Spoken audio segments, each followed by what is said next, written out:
execution begins in the American Old West in 1880. A notorious outlaw and murderer named Joe Caswell has finally been captured by a posse after years of violence and crime. Caswell is a brutal, unrepentant killer who seems incapable of remorse.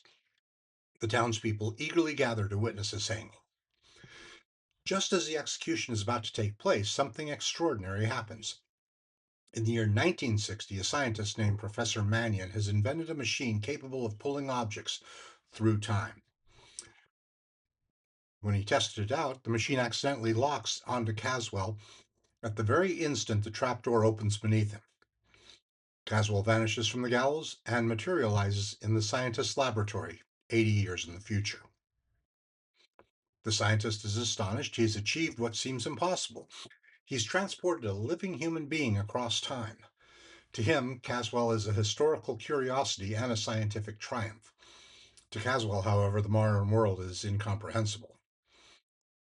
At first, Caswell appears bewildered by 20th century technology. He wanders the city, encountering automobiles, electric lights, elevators, and crowds. Yet beneath his confusion, his violent nature remains unchanged. He does not become a better man simply because he has entered a more civilized area. As Caswell explores, he enters a bar, is terrified by the jukebox, and throws a chair at it. Then the TV is turned on. Ironically, a Western is being shown with the sheriff walking toward the camera. The sheriff draws his gun, Caswell draws his, shooting the TV. Caswell returns to the lab where he meets a nervous and eccentric man named Paul Johnson. Johnson has his own dark secrets. He's a thief. Unlike Caswell, Johnson appears outwardly respectable, but is tormented by fear and guilt. When Johnson realizes who Caswell is, an unusual confrontation develops. Caswell represents crude, open violence from the frontier era. Johnson represents a supposedly sophisticated criminal of the modern age. Each recognizes something familiar in the other. They start fighting, and Johnson gets the better of Caswell by wrapping a drapery pole around his neck, strangling him. Johnson continues looking for any valuable items to steal. He plays around with the dials of the time machine, finally steps in, thinking he'll find something of value in there. The door closes, and Johnson gets transported back into 1880 and into the hangman's noose. The hangman cut him down, trying to figure out who he is and what happened, but both men have now caught their own destiny.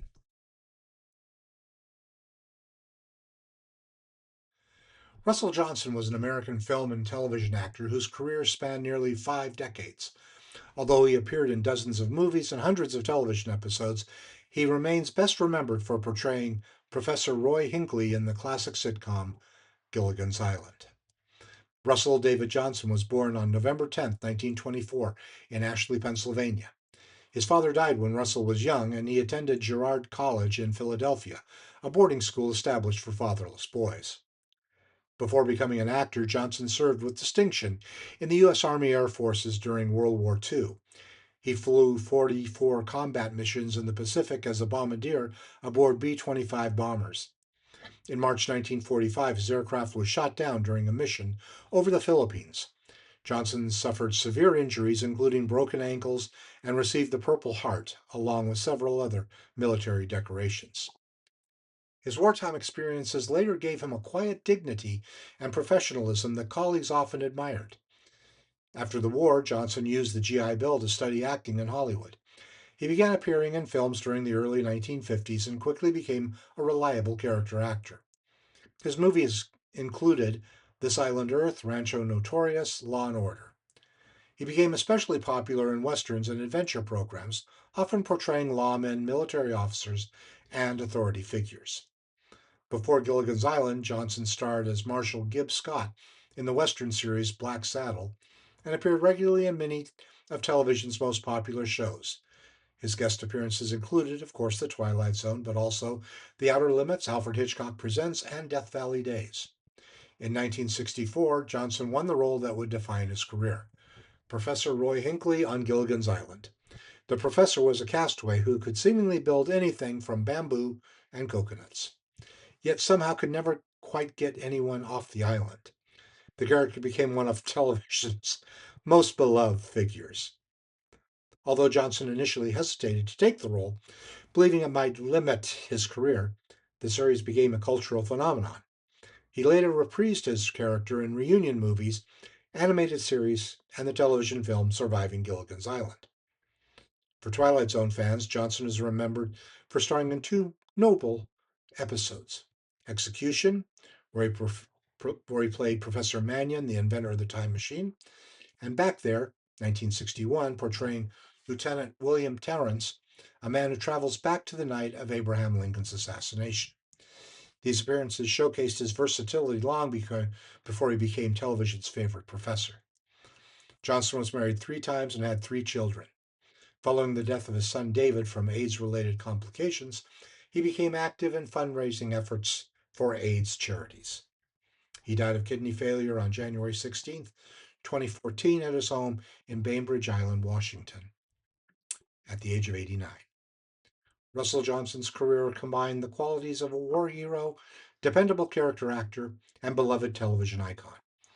While millions remember him as the ingenious professor on Gilligan's Island, classic television fans appreciate his dramatic work in westerns, science fiction films, and The Twilight Zone. His professionalism and longevity made him one of the most recognized and respected actors of television's golden age. Albert Salmi was a respected American stage, film, and television actor known for his intense, often rugged character portrayals. Over a career spanning more than 3 decades, he appeared in more than 150 film and television productions and became a familiar face to audiences of classic television westerns, drama, and anthology series. Salmi was born in Brooklyn, New York, to Finnish immigrant parents. After serving in the U.S. Army, he studied method acting at his famous actor studio under Lee Strasberg, one of the leading teachers of the era. His powerful stage presence quickly attracted attention in New York theater circles. His breakthrough came in 1955 when he originated the role of Bo Decker in the Broadway production of Bus Stop.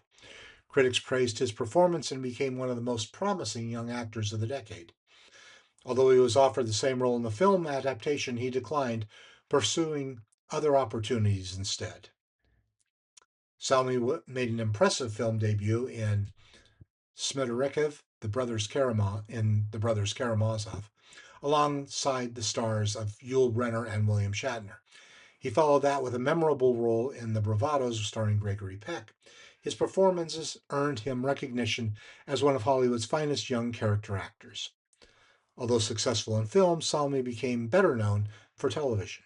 He appeared in dozens of popular series, including Gunsmoke, Bonanza, Lost in Space, Combat, The Virginian, Dallas, and The A-Team. He had a gift for playing tough, morally ambiguous, or dangerous men, although colleagues often described him as thoughtful and serious off screen. He appeared in 3 episodes of The Twilight Zone: Execution, A Quality of Mercy, and of late, I Think of Cliffordville. Many Twilight Zone fans consider his performance as Joe Caswell in Execution one of the most frightening portrayals of pure evil in the series. His ability to project menace and unpredictability made him especially effective in Rod Serling's stories. Salmi was married first to former child star Peggy Ann Garner. The marriage ended in divorce. He later remarried and settled in Spokane, Washington. In April 1990, Salmi and his estranged second wife were found dead in their home in what authorities concluded was a murder-suicide. He was 62 years old. The tragedy shocked many colleagues and fans who had admired his work for decades. Albert Salmi never became a major Hollywood star, but he earned tremendous respect as a character actor. His intense performance, especially in westerns, continued to be appreciated by classic television enthusiasm. Today, he's remembered as one of the strongest supporting actors of television's golden age, a performer who could make even a brief appearance unforgettable. Much of the equipment, like the dials, machinery, and even the large transparent globe, was used in Forbidden Planet, Satellite in the Sky, and World Without End. The background noises heard in The Time Machine were later reused in Star Trek. They were previously heard in Third from the Sun and Elegy. Russell Johnson plays a professor in this episode, just like he will in Gilligan's Island in 1964. Russell Johnson will play a man who gets sent back in time by unexplained means in next season's episode, Being There. When Caswell is sitting on his horse and the hangman's rope is around his neck, the amount of slack in the rope and the position of the noose change during the opening conversation. The horse also bolts before it is struck by the man. When Caswell disappears, the silhouette of the noose is at an angle, but when the real noose is shown, it's hanging perfectly straight. The sky seen behind the noose has creases and wrinkles in it. The episode's central theme is that evil is not tied to a particular century.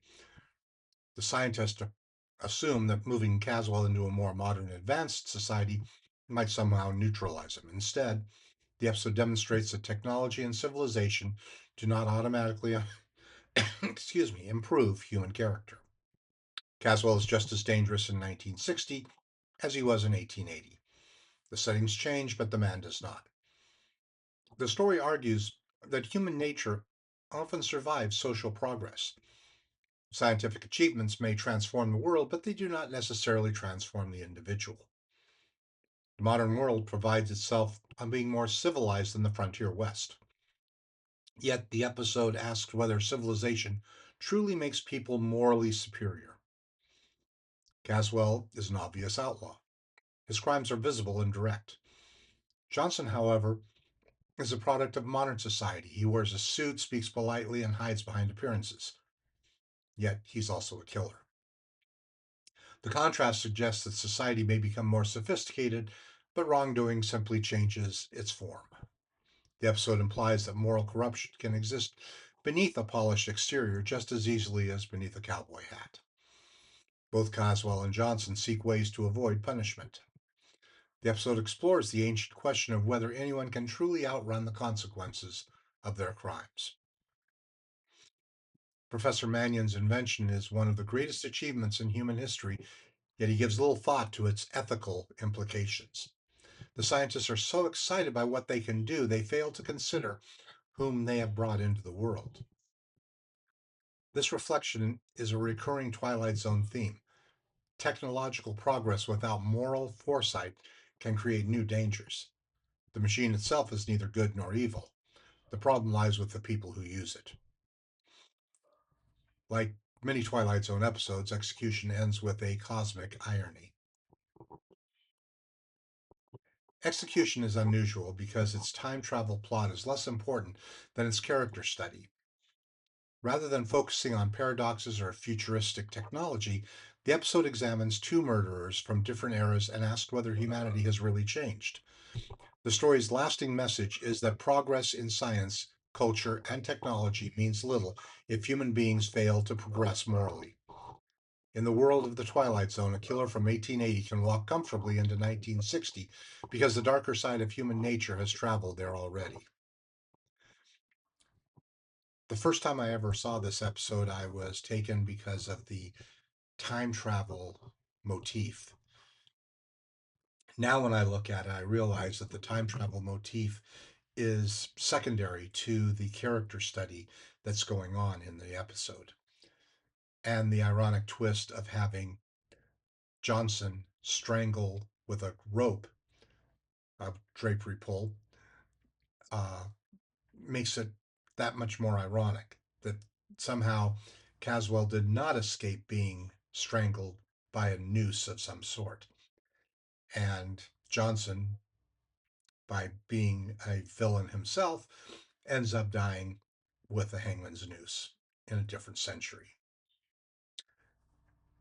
Because of the performance by Albert Salmi in this episode, it's a 4 out of 5.